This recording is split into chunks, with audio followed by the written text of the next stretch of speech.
petsa. No? Ngayon po ay Biyernes at alam ko wala tayong spokes hour. No? Pero kahapon kasi, abay, ang daming nanood. No?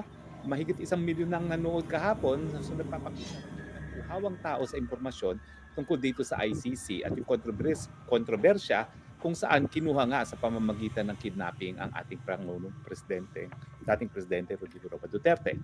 Now, sinabi natin nung isang broadcast na ang nangyari kay Presidente ay arbitrary detention dahil ito ay gawain ng taong gobyerno na pilit na sinupil ang kalayaan ni Presidente Duterte at yung panunupil na yan illegal, no? Dahil nga yung warrant of arrest ng ICC ay hindi naman nasilbi sa kanya sang-ayon mismo doon sa tratado na bumuo ng ICC.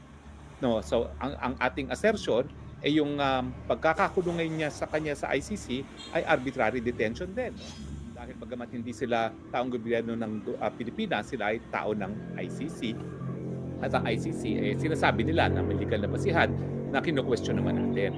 So tingin ko nga, kapag matapos mapasok ang ebidensya na talagang merong arbitrary detention na nangyari ng Presidente at ang mga mahistrado ay hindi pa rin pinalaya ang ating Presidente, pati sila mananagot sa arbitrary detention, no? Sa batas ng Pilipinas.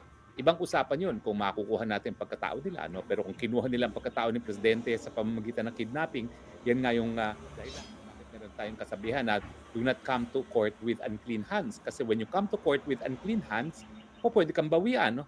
Pwede sila mismong kidnapin at dalhin sa Pilipinas at hindi sila pwede umangal dahil ganyan nga ang ginawa kay dating Presidente Rodrigo Roa Duterte, no? Pero ngayon, ang Presidente ay nakakulong sa Netherlands. Ang tanong, may pananagutan ba ang Netherlands? Kung sa talagang matapos ma-offer ang evidence na kinidnap ang ating Presidente, ay hindi pa rin palayain si dating Presidente Roa Duterte ng ICC. Well, ang sagot po dyan sa international law, meron po. Dahil ang basic principle sa international law, ang bansa na pumayag na gamitin ang teritoryo niya sa isang pamamaraan na nakakadanyo sa iba ay meron pananagutan sa international law. Sa Ingles, a state that allows its territory to be used in a manner injurious to another shall be responsible for the latter for an internationally wrongful act.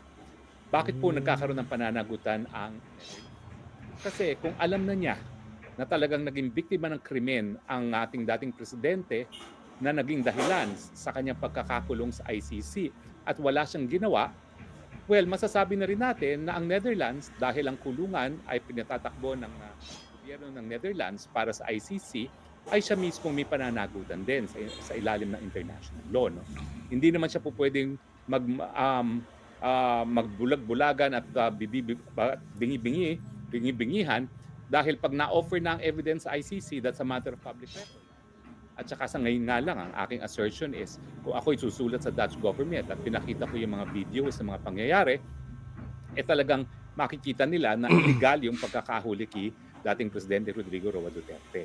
At matapos silang mapagbigyan alam na talagang sa pamamagitan ng kidnapping, sabi nga ni VP Sara, international extraordinary rendition ang pamamaraan para makuha ang pagkatao ni Presidente Duterte at hindi nila linabas sa kulungan ang ating dating Presidente, sila ay merong pananagutan.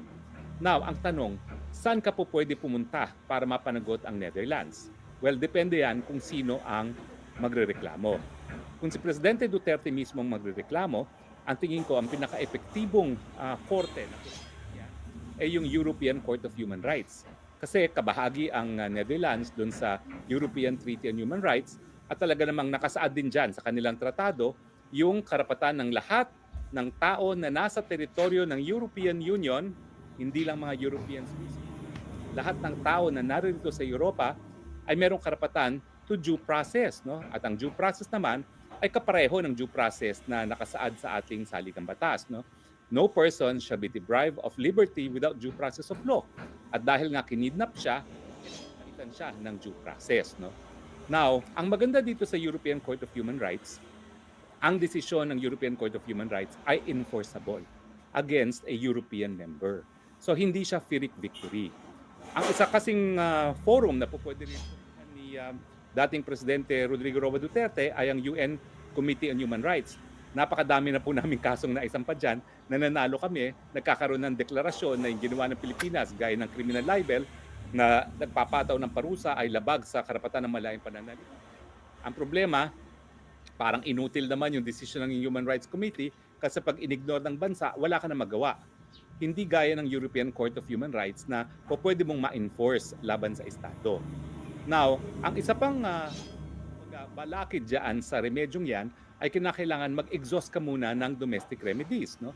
Siyempre, dito sa ICC, kinakailangan mapresenta muna yung ebidensya na talagang kinidnap siya at magkaroon ng desisyon ang ICC na maen pa. Malay namin, pakialam namin paano nakuha yung taong yan. Basta importante, mabigyan siya ng fair trial. At yan ang tingin ko magiging desisyon ng korte ng ICC. Sinabi yan ni dating ICC Judge Rod Pangalangan at yan talaga ang desisyon ng hukuman. Now, sa tingin ko mali yan, no?